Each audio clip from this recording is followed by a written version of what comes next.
Se a gente pudesse aqui trazer, tipo, você diminuiu bastante as pregações esse ano, né? Você deve Sim, abrir a agenda aí para o próximo, talvez, não é? Já está sim, se se Deus preparando quiser. aí, vai Vamos ser ver. uma grande bênção. Mas você está fazendo algumas pregações pontuais e tal, aquela coisa. Mas se a gente pudesse criar juntos aqui, tipo, um roteiro de que hoje o coração da Tainá queima de pregar sobre, que muitas vezes ela não pregava antes. Tipo assim, Guto, olha, eu já tenho pregado sobre isso, mas quando eu voltar, muita coisa vai nessa linha, porque meu coração tem queimado por isso e eu nunca falei sobre isso e tal. O que a gente poderia pontuar aqui?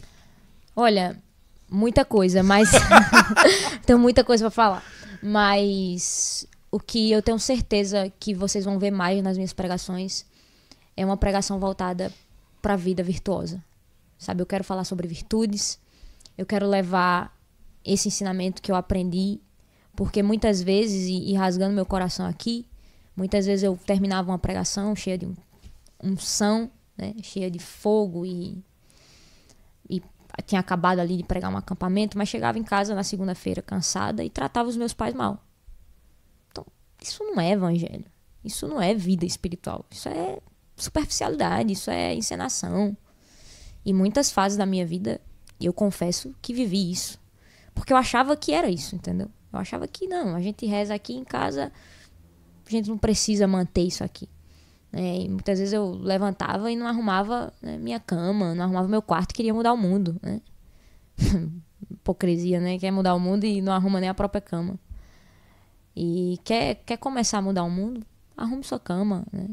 Tem um professor que eu gosto que ele fala assim: toda vez que você perguntar, tiver na dúvida o que Deus quer de você, vá lá pra pia, se tiver louça lá pra lavar, aí você lava a louça e é isso que Deus quer de você.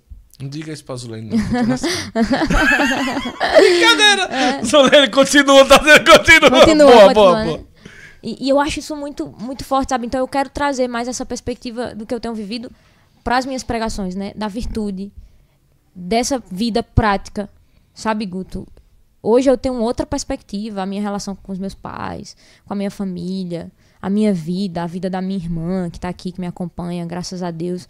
Sabe, é outra coisa, a gente vê de outra forma, a gente entendeu que não é só estar lá na frente pregando, eu preciso viver. Porque se eu, né, morrer hoje, o meu julgamento não vai ser por quantas pregações eu fiz, nem quantas vezes eu vim aqui no Santo Flow. Vai ser pela minha vida, quando ninguém estava vendo, se eu vivi ali de verdade. Então, num mundo cheio de aparências, o desafio hoje, do jovem sobretudo, né, que está inserido aí no TikTok, Instagram, Reels, conteúdos curtos, de muitos conteúdos com poucos segundos, o meu desafio vai ser tentar levar isso para as minhas pregações. Que o que Santa Teresa d'Ávila disse, é justo que muito custa, que muito vale. Então, uma vida espiritual de verdade, uma vida em santidade, ela não é adquirida em segundos de um rios. Ela custa muito e a gente tem que lutar. Então, meu desafio vai ser esse. Apresentar essa via, né? Eu ia falar nova via, mas não é a nova via. A via que a igreja apresenta Sim. desde Jesus e dos discípulos. O que é que os jovens, quando se aproximam de você num dia de pregação, o que é mais recorrente que o pessoal fala pra você? Tipo, Tainá, olha, eu escuto você, isso me ajuda nisso. Tainá, eu ouvi você e isso daqui mudou na minha vida. Qual que é a maior queixa dos jovens em relação a chegar e dizer, olha, isso aqui pra mim é muito difícil, mas você tem me ajudado. O que é mais recorrente que você tem escutado aí nesses últimos tempos?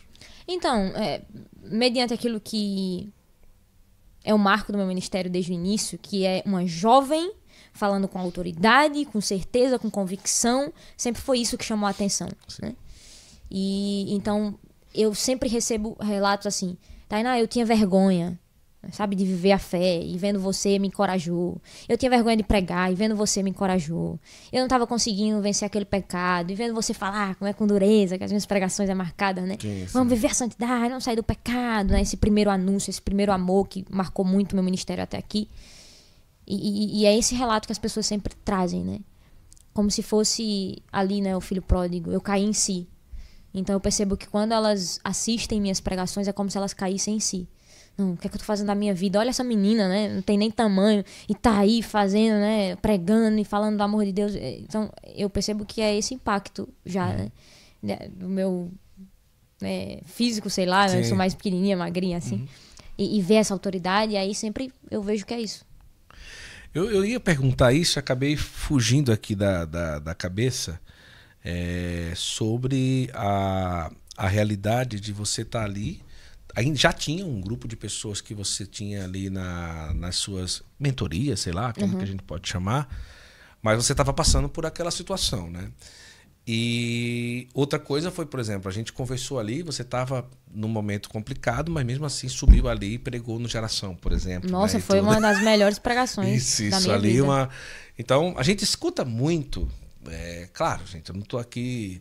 O pessoal depois vai dizer, Guto, não. Mas a gente escuta muito na vida daqueles que passaram pela igreja sobre aridez, sobre vida difícil, sobre falar de Deus, estar com Deus e não sentir nada no coração. Né? Isso faz parte da história da igreja que a gente escuta muito. Né?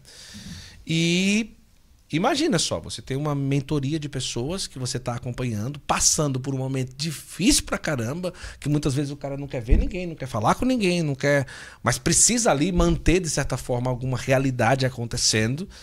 E ainda mais pregações, como Geração ali, que tinha, sei lá, 4 mil jovens ali, eu nem lembro quanto que tinha ali o ano passado. E... como que foi pra você, tipo, se deparar no momento em que por dentro estava destruída, mente destruída, tendo pessoas que te esperavam ali em conteúdo e mentoria, te esperavam ali numa pregação, e como que foi a experimentação de uma realidade como essa? Assim?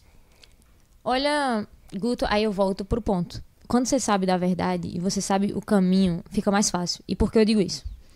Quando eu comecei a estudar, eu entendi que, por exemplo, muita gente usa esse jargão, eu estou em deserto espiritual, aridez, sendo que a maioria das pessoas que falam isso não estão.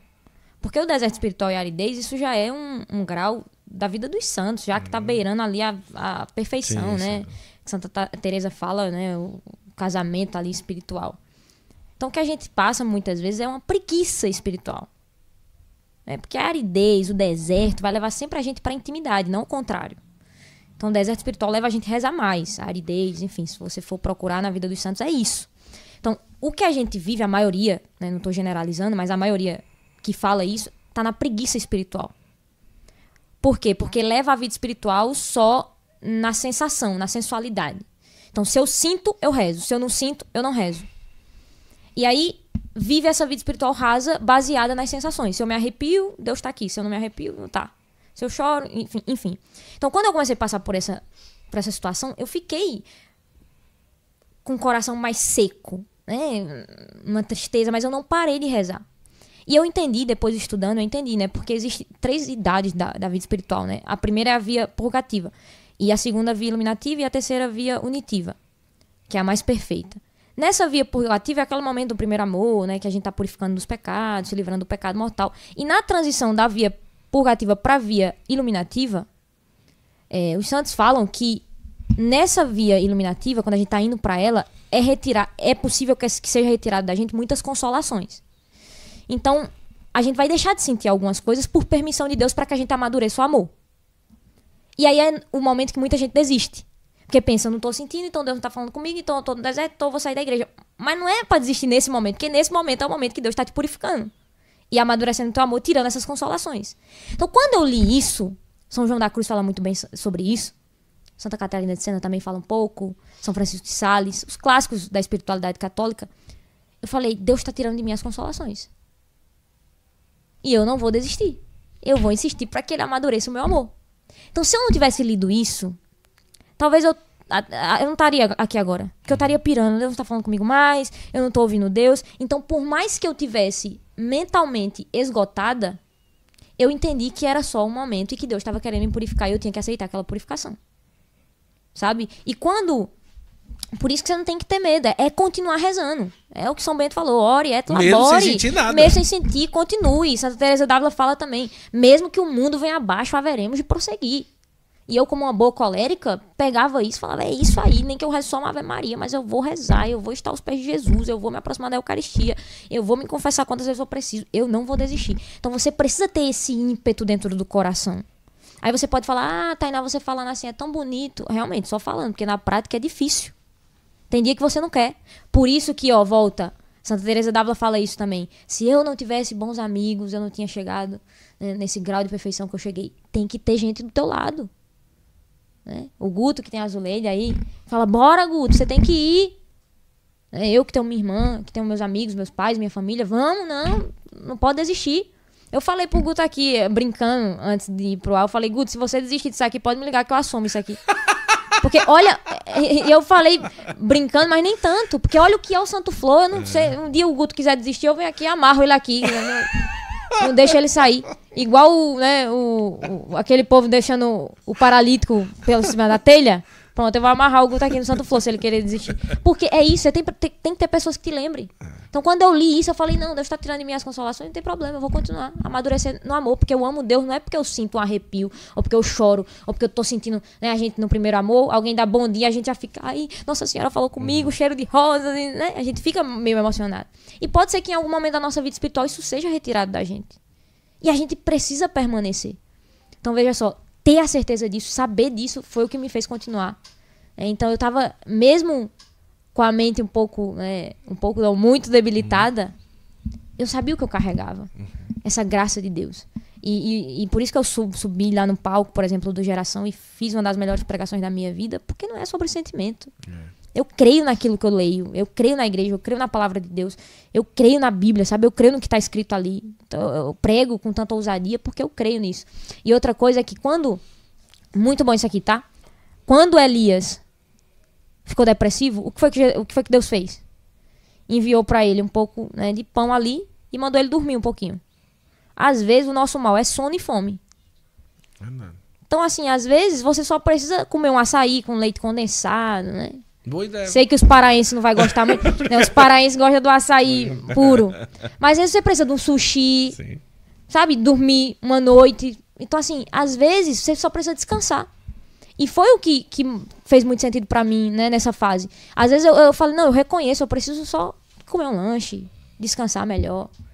E acho que muitas vezes o seu mal é sono, é fome, é parar, né? É descansar, respirar fundo e continuar. A gente começou muito cedo. Eu comecei com 14 anos de idade na igreja, assim, firme e forte mesmo. Zulane com 12, né? Anos 70, mais ou menos.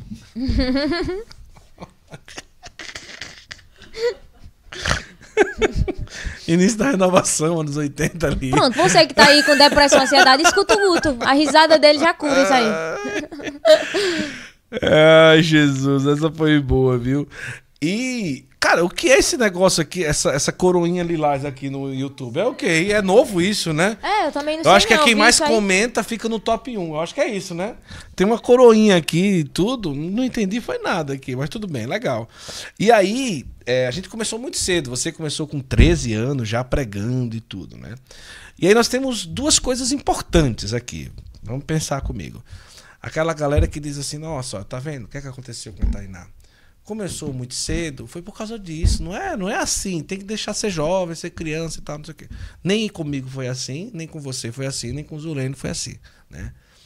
E pelo contrário, não, gente, não é isso. A gente não pode ser um jovem fraco, tem que começar cedo mesmo, evangelizando e tal, não sei o quê, e fazendo acontecer e tal, não sei o quê. Essa pessoa que diz aqui, olha, muito jovem, muito cedo, se entregar muito, faz mal, tem que viver e tal, não sei o quê e tudo. Não é que tá certo ou tá errado, até que ponto ela tem razão. E essa galera que diz, não, tem que se entregar, tem que ir com tudo mesmo, desde pequeno mesmo, porque nosso Senhor usa e tal, Davi e tantos outros, né, Samuel e tal, aquela coisa toda. Como entrar ali numa balança e ver um equilíbrio nas duas realidades? Cara, eu acho que não tem correlação. Porque pode acontecer com uma pessoa que conheceu Deus mais tarde, pode acontecer com quem conheceu Deus mais cedo. Eu acho que não tem muita relação nisso. Toda vez que eu escuto a palavra equilíbrio nesse negócio de se lançar o amor de Deus, eu lembro de Santa Teresinha. Ela diz o quê? Acho que é Santa Teresinha, não sei se é Santo Agostinho que fala essa frase. A medida do amor é amar sem medida. Sim. Então, assim, sabe? Não tem equilíbrio no amor a Deus. Quanto mais a gente amar, mais a gente precisa amar. Então, eu acho que não precisa ter esse medo. Foi porque ela assim, isso aconteceu com ela porque ela se entregou cedo. Não acho que seja isso, sabe? Eu não me arrependo de ter amado Jesus cedo. E eu agradeço a Deus todos os dias por ele ter me livrado, por eu não ter conhecido, né, o mundo, por eu não ter tido um passado, né, uma vida errada. E, inclusive na outra vez. Então, assim, você que é jovem, se joga aí. É pra amar Jesus cedo mesmo, né? Deixa Santo Agostinho amar Jesus tarde, né? Tarde te amei, mas te encontrei. Então, graças a Deus que a gente amou Jesus cedo. Isso. Graças a Deus. Aí não sabe se a gente teria jeito se fosse depois, né? Então, a misericórdia de Deus já nos preveniu disso. E da outra vez que eu vim aqui, inclusive, Guto, teve um comentário que ficou marcado na minha cabeça. Aí, né, lá no YouTube. Aí uma mulher comentou assim: Guto, amo o Santo Flow, mas esse episódio de hoje com essa menina aí é uma história muito comum. Não tem nada de interessante, não tem nada de extraordinário. Porque, né, as pessoas estão acostumadas a vir no Santo Flow, viu o anjo. Eu era bêbado, eu bebia drogado. Não, e fora as experiências... Hoje estou curado, encontrei Jesus. E fora as experiências sobrenaturais. Né, eu vejo o Joaquim, sua amiga, muito amiga do Joaquim, de São José. Sim. Ele veio aqui e contou que o anjo, né, foi atrás dele, mudou de rua e não sei o que, então uma experiência sobrenatural. E muitas pessoas têm experiências sobrenaturais e amém, né, místicas. Mas eu não sou essa pessoa, eu nunca vi nada, né. Mas, e aquela pessoa quando comentou tem uma história comum, aí eu fiquei pensando, eu vou falar isso quando eu voltar lá. Mas a minha vida comum é a vida, a maioria dos católicos tem essa vida aqui que eu tenho, essa vida comum. Que talvez não tenha visões e talvez não teve uma vida tão bagunçada assim.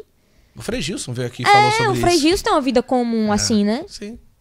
Não é de visão sobrenatural. O povo me vê assim, acha que eu vejo, sabe, coisa todo dia, toda... Não. A gente vê coisa que não entende.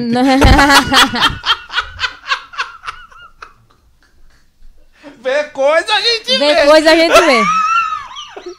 Era melhor a gente não ver. Vê coisa, a gente vê. Mas...